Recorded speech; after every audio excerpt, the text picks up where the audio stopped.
All right, welcome to our special community training for security awareness managers. My name is I Yell It, as in I yell it, I don't whisper it. And I am I'm the community manager for Wizer training and has security awareness managers on a weekly meetup virtually. And this is one of our special trainings that we're doing for our community. Everyone's welcome to join regardless what platform they use. We're here to support you as you support your company and organizations learning how to stay safer. So I'm really excited this week to bring to you um, a new perspective on using LinkedIn as another channel for your security awareness message. And so, real fast, this training is actually the first in a three-part series that we will be doing.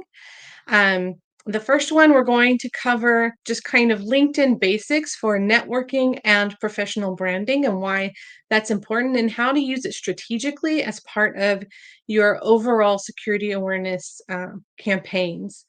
The second session will be in February. It'll be establishing yourself as a thought leader. And the third session will be in March, and we will be focusing a lot more on content creation and doing a little bit more of a deep dive. Today, we're just really going to touch on it.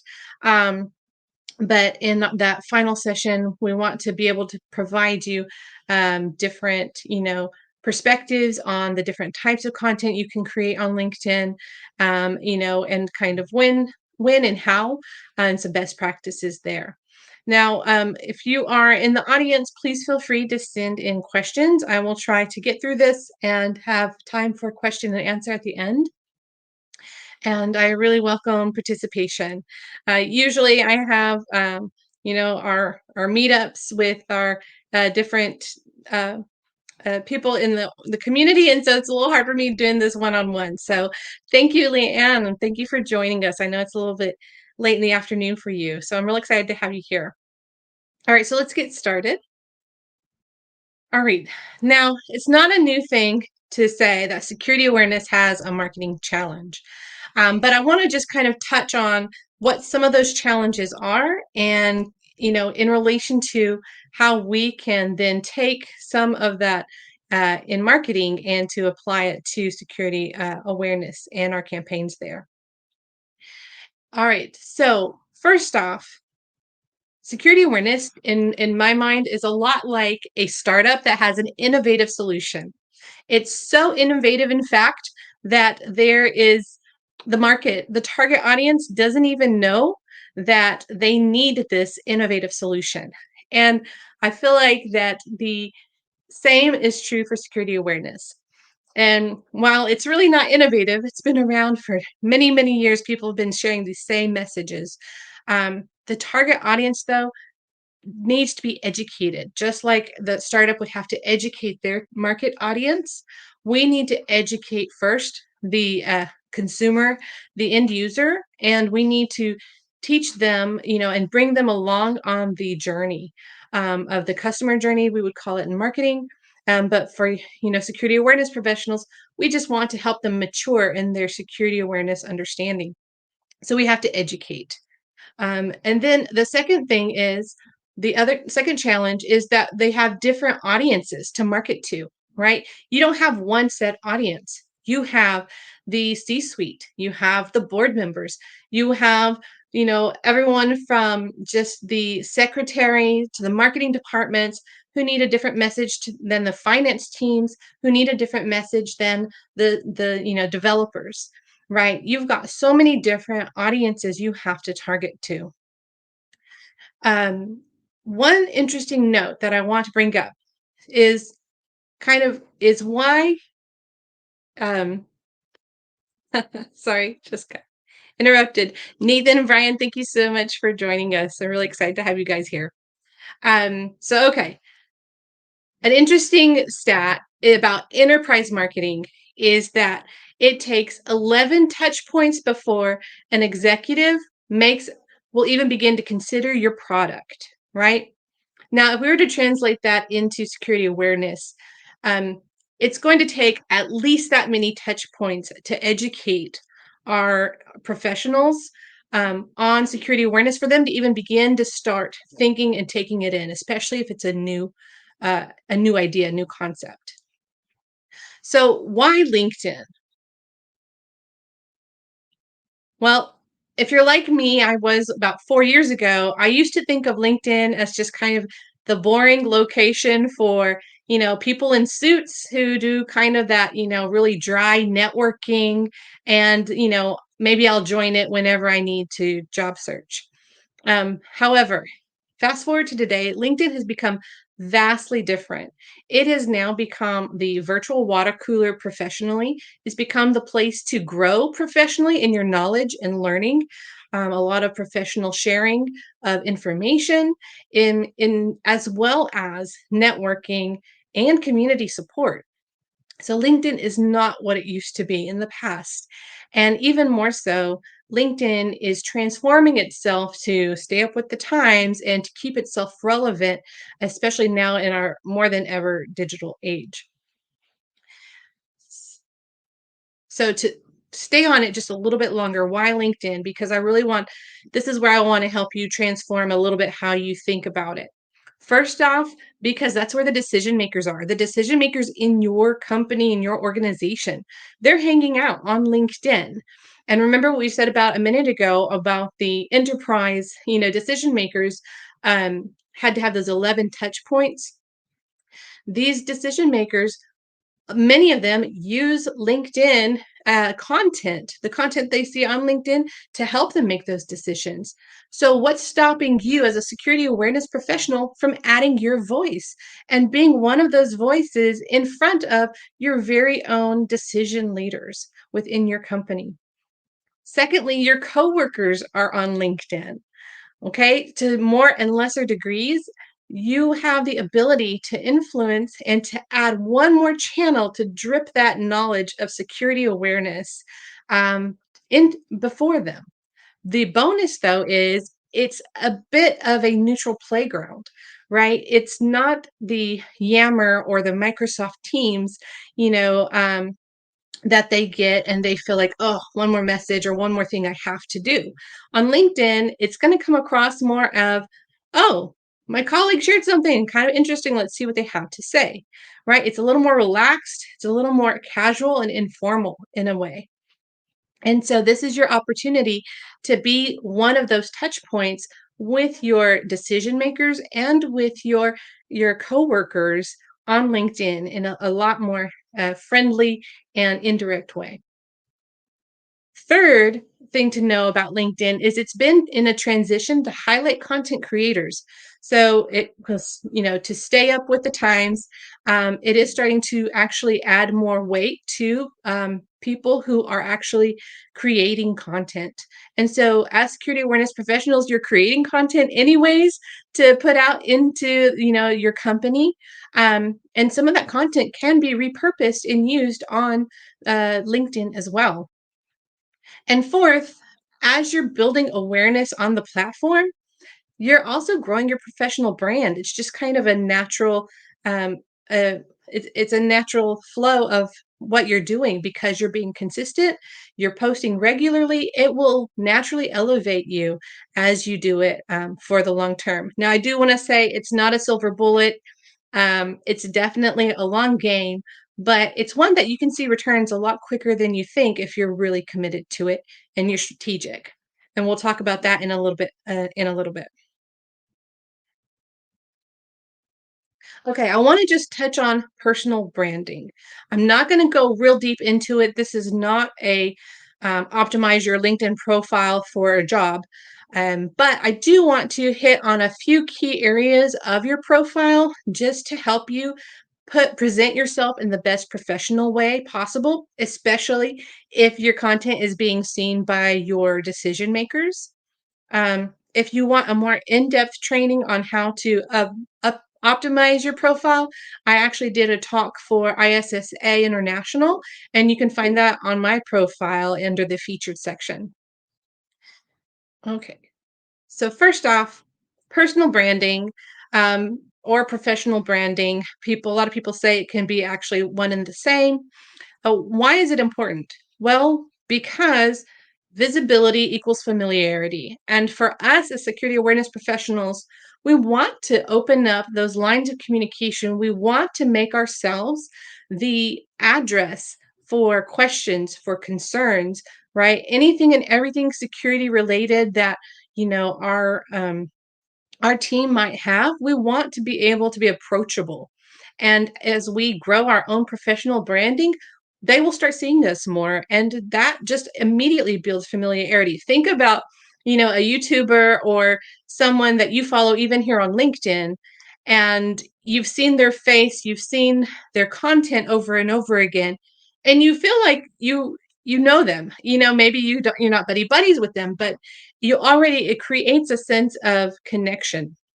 And so that's what part of our goal is with building raising our own personal branding, is actually just to help again foster that sense of openness, to create that two-way communication, in that indirect manner here on LinkedIn with our colleagues and with our decision makers.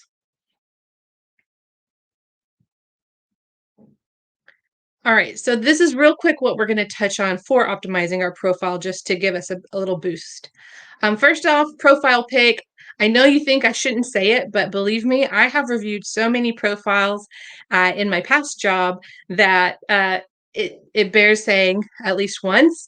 I'm not going to go too in depth, but really, I recommend just making sure you have it like cropped to your collarbone so they can see your face, because most of the engagement you're going to be doing, you're going to be this tiny little circle as a comment, or you know, even in your post. Most people are not going to see the full sized profile pic on your page itself.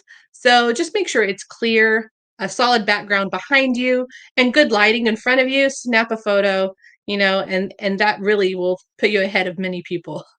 So just make sure it's clear. The headline. The headline is what, you know, the line a lot of people will default to, and we'll talk about that more in a moment. The featured section, you've heard me refer to it already. That's something that you can see on my own profile, and we'll speak about that. And then creator mode, and we'll talk about why that's important. All right, so headline. Why is the headline important?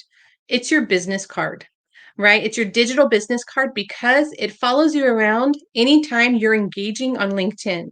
So whether you show up in a search result, whether you're commenting, or in your own post, people are going to see three things. They're going to see your profile picture, they're going to see your name, and they'll see your headline, or at least the start of it.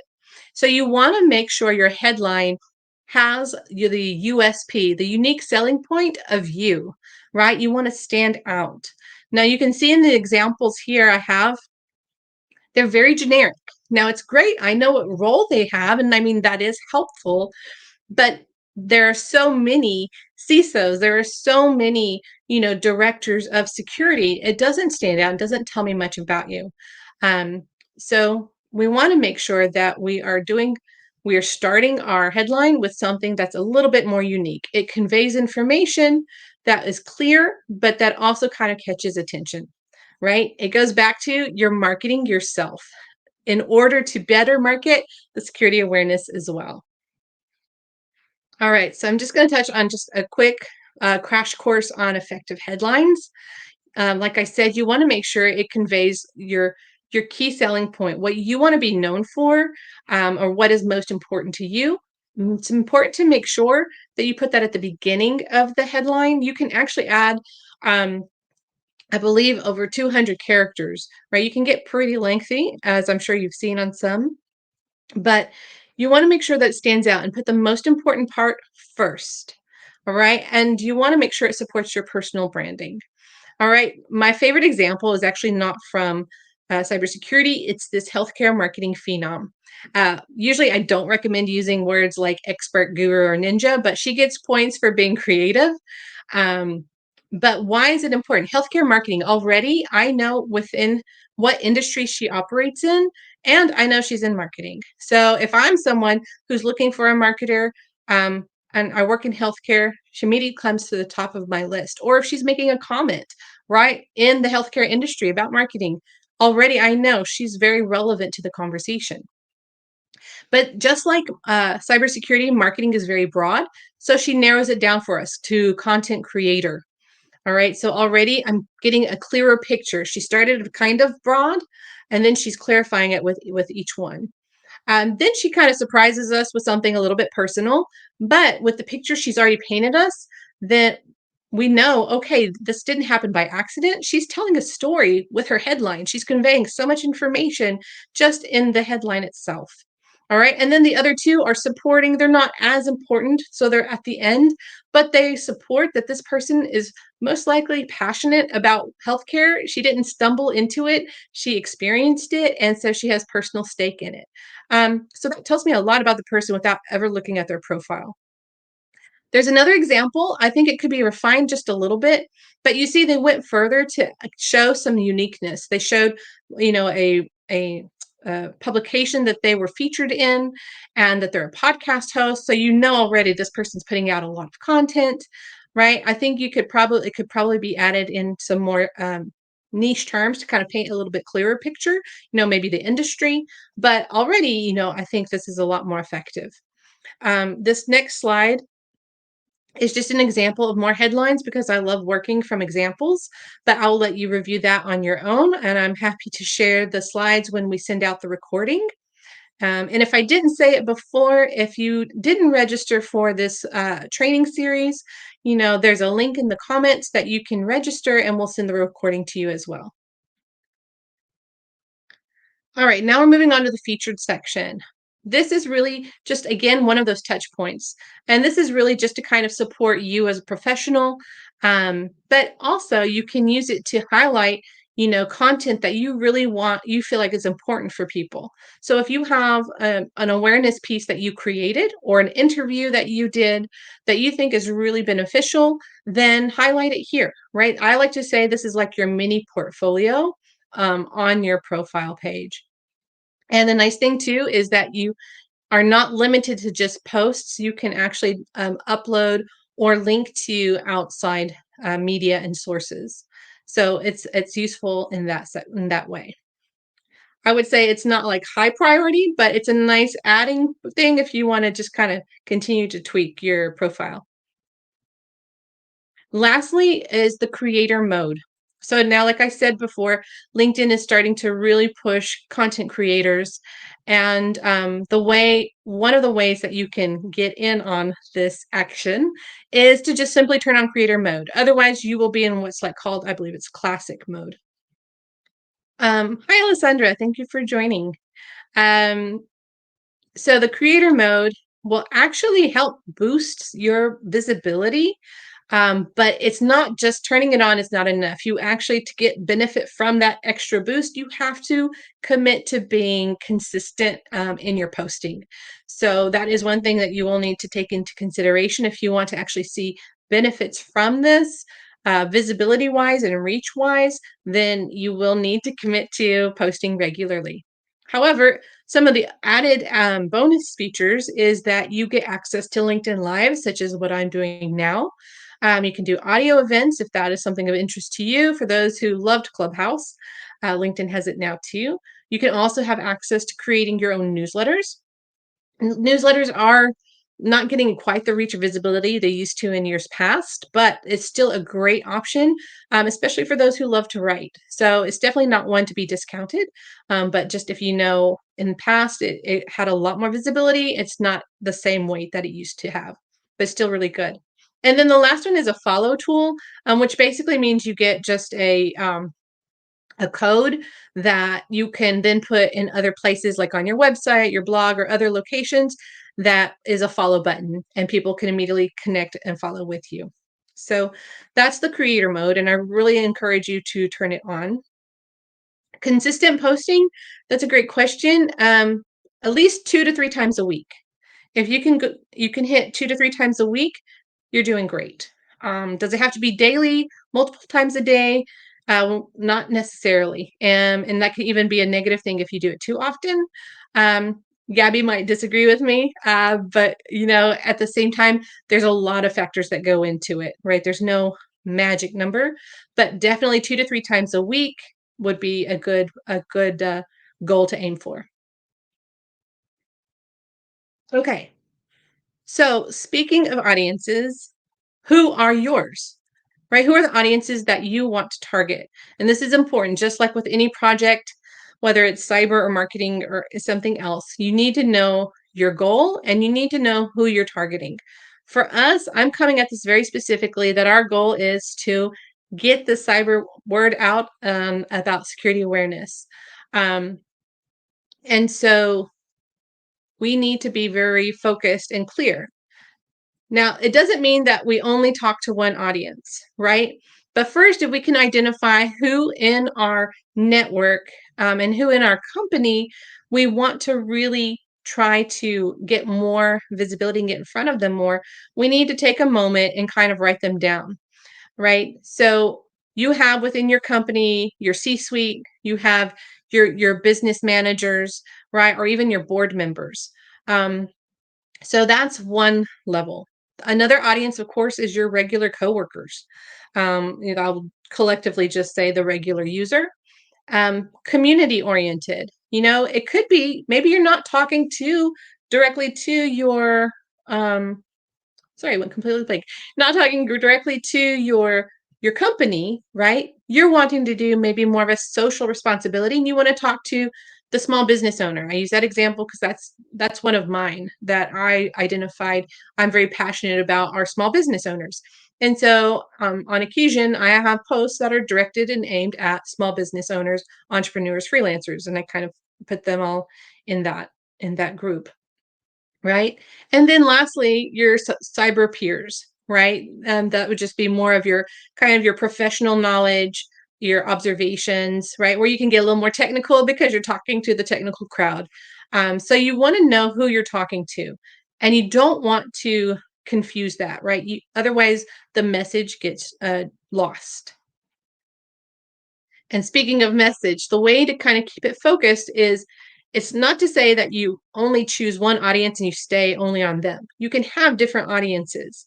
It's just to be clear that one post should be directed at one type of audience that you're talking to, right? You shouldn't try to combine, a professional post with, speaking to the community and the social responsibility. You want to keep it very focused, very simple, so the message can come out clear. And one thing in doing this also to remember is creating hashtags. If you don't use them, you should, because they do actually help are taken into account with the algorithm. So for getting that visibility. However, each platform is different. So like Instagram, you can have a wall of hashtags. But in LinkedIn, if you use a wall of hashtags, you will get penalized and they will actually kind of downgrade your visibility. So the sweet spot is really between 3 and 5 hashtags. And then, more than that, you're going to start more than 10, I think, is kind of where you start getting penalized. So try to stay away from being too happy with your hashtags. Speaking of, also, not all hashtags are created equal. So if you're wondering, should I use this hashtag? You can actually just put in the LinkedIn search bar hashtag, small business owner, and it will show you how many followers follow that hashtag. And there will be a difference on certain ones. Um, let's see here. Oh, Nathan. Okay. How do you segment your content? Oh, I don't know if I quite touched on that one or not. Um, really your content is based on your audience, right? So that's what I use to direct my content. How do you know what hashtags to use when producing security awareness content for your company colleagues? All right, so that's a good one, right? So I would say, for instance, if you're doing a consider their role and consider what is important to them. So, for example, your finance department, right? What might they be following? And you can even just ask them, "Hey guys, what are your interests on LinkedIn? Who do you follow?" And start seeing what hashtags they use, and then incorporate those hashtags for a post that might be specific to your finance team. Um, it's but that's one of the things I wanted to say is you want to consider again the audience when you're including your hashtags. One mistake I see uh, cyber professionals make is they'll have a wonderful post. It's really targeted to like I'm stuck on small business owners. It's stuck in my head, but the hashtags they use are hashtag BEC, incident response, phishing attack. And small business owners are not following those hashtags, right? That's very, very industry specific. So the post that you want to use, or the hashtags you want to use for that post, would be hashtag small business owner, hashtag business tips, right? You want to think of what the audience would be following and using to help boost and to get that in front of more eyes. Let's see. You find most of the hashtags I use target other professionals that you already know. Yeah. Right. So you've got to consider, right, again, who is your audience? Are you really trying to target the security professionals? No, not most of the time, unless you're doing a professional post, right? So thank you, Zach. I'm glad this is helpful. And the last thing would be to use just a broad mix, right? You want to use some broad and some niche. So, for instance, if you are targeting your professional community and security awareness, you might use security awareness and then mix it in with, something a little more specific, phishing attack or incident response, and kind of use a broad one. Cybersecurity is extremely broad, lots of followers, but make sure you add into it something specific to balance and to focus your post just a little bit more. All right, enough about hashtags. Now let's talk about being strategic. All right. So, how do we get our posts a little bit more in front of the eyes of the company, of our company members? We want to use the LinkedIn algorithm, right? We want to use what LinkedIn is trying to do. And one thing that I love about LinkedIn that's different from Facebook, LinkedIn's my favorite platform. Um, one, because I feel like I actually have a voice. My post will actually get seen. And not only that, the posts don't die. Even just this week, I got a notification of someone engaging on a post I had a month ago. Um, but you have to be a little bit strategic, and you have to know, and you have to be active, right? So, first off, you want to make sure your first connections with your target audience, right? So, double check and make sure you're actually first connections with those board members and with the directors and with your managers and also with the people, the regular coworkers. Now, obviously, company sizes vary, and if you're a startup, that would be easy to connect with everyone, but if you're a multinational corporation, obviously I don't expect you to connect with 5,000 people or 20,000. Um, so in that way, you'll have to be a little bit more thoughtful. Consider the departments. Consider, maybe regions, and start there, right? We're not going to overtake LinkedIn in a day, but you can start, be thoughtful, but definitely make sure your first connections with those key business decision makers.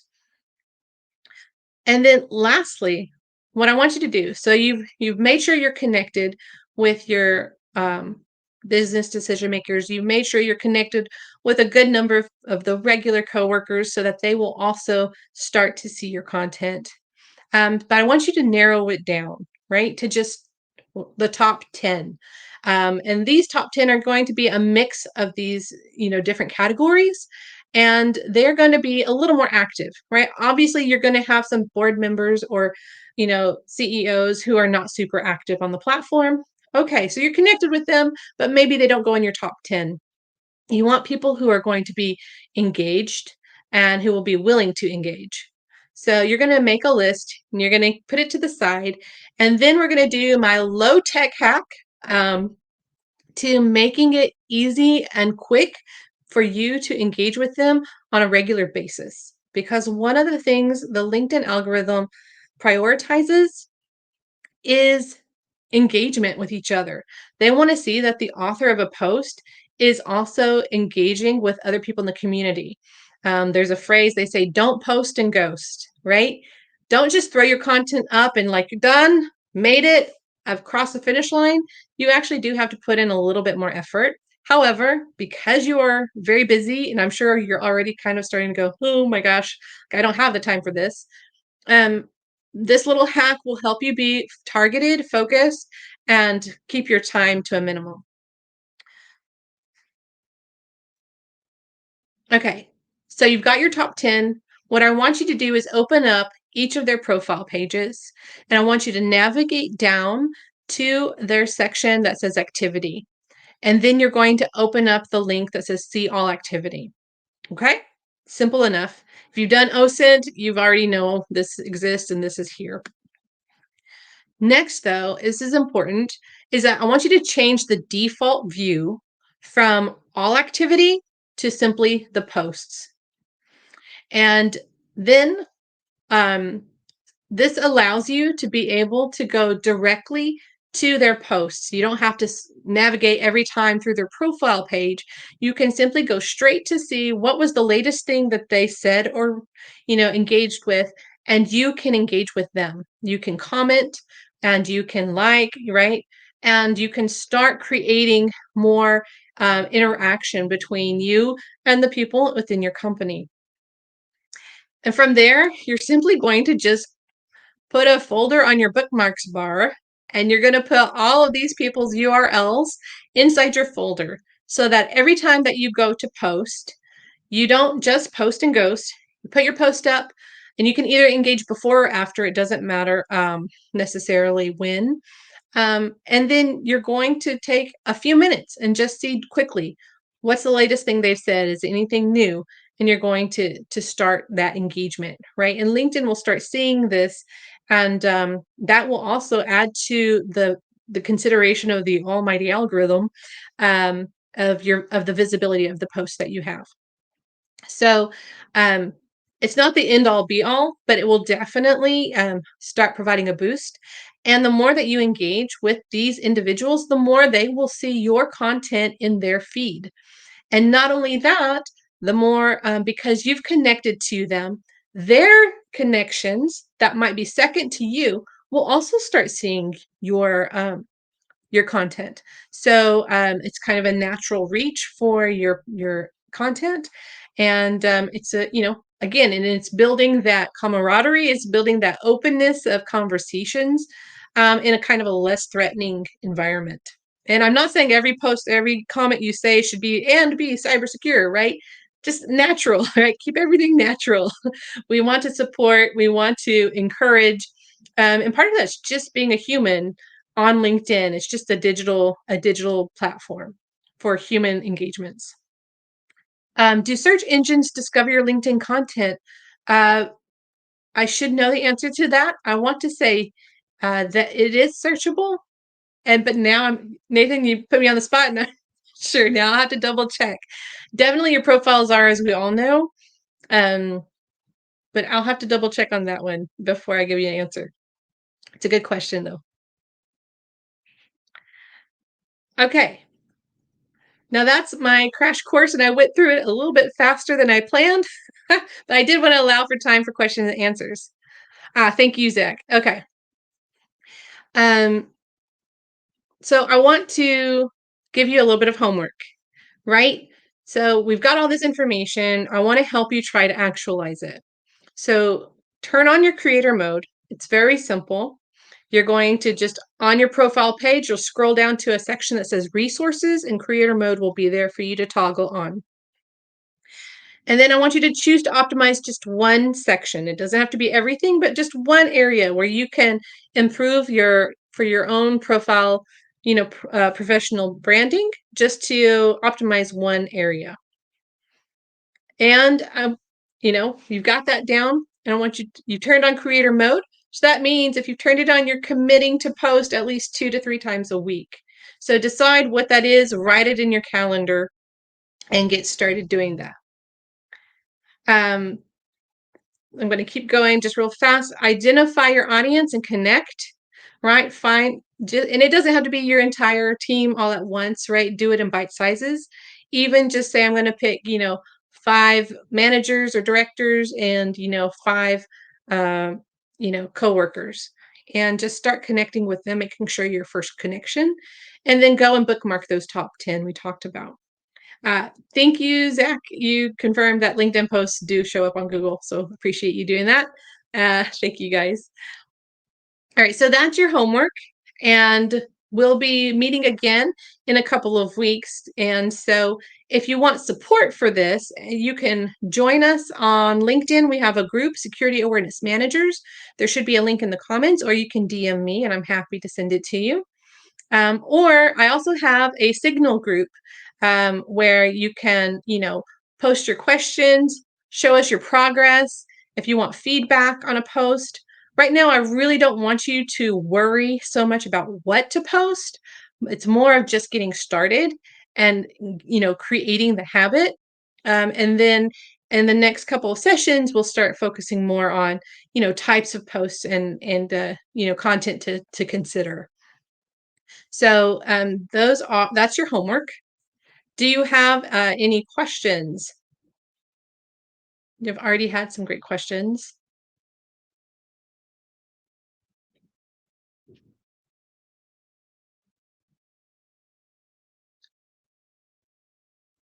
All right. I know we didn't, like I said, just to review, 2 to 3 times a week is a really good start, especially if you haven't been doing anything. If you haven't been posting and you haven't been very engaged up until now, then you really need to give yourself 4 or 5 posts before you start seeing some traction build, because it'll take a little bit before LinkedIn kind of sees what you're doing. Thank you so much. Thank you, Leanne. Really appreciate it. I'm glad you joined. The last thing then, if we don't have any other comments, is just to again let you know about our Security Awareness Manager community. Everyone is welcome no matter what platform you use for your security awareness. We don't share secret sauce. It's just a time to collaborate, to troubleshoot, to vent, and to crowdsource resources, ideas, and techniques. And if you'd like to get updates, you can go to wizertraining.com Manager Hub and sign up for our email updates there about the community. All right. Thank you guys so much. Yes, please, Zach, feel free to reach out to me if you'd like to talk a little bit more one-on-one. I love doing LinkedIn sessions one-on-one and just kind of brainstorming and as well. So please feel free to reach out and let your friends know. All right. Thank you guys so much. And we'll be in touch.